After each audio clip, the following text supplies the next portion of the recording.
রাসূল সাল্লাল্লাহু আলাইহি ওয়াসাল্লাম খ্রিস্টানের সাথে বসতে পারে, ইহুদির সাথে বসে সনদ তৈরি করতে পারে, মদিনার সনদ। কিন্তু আমরা মুসলমানের সাথে বসতে পারি, একজন আরেকজনের ছায়া দেখতে পারে না। হিংসা, বিদ্বেষ, জেলাসি, অহংকার, ঠিক কিনা?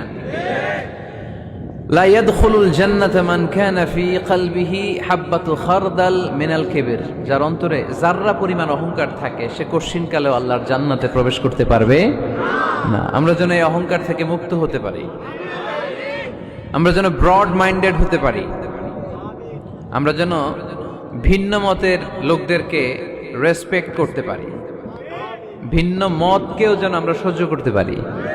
আমাদের দেশে এত কাদা ছোড়াছুরি, এত মারামারি কেন জানেন?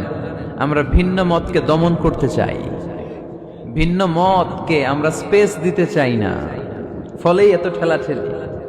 এজন্য মতামত বিভিন্ন থাকবে। This is the beauty of Islam.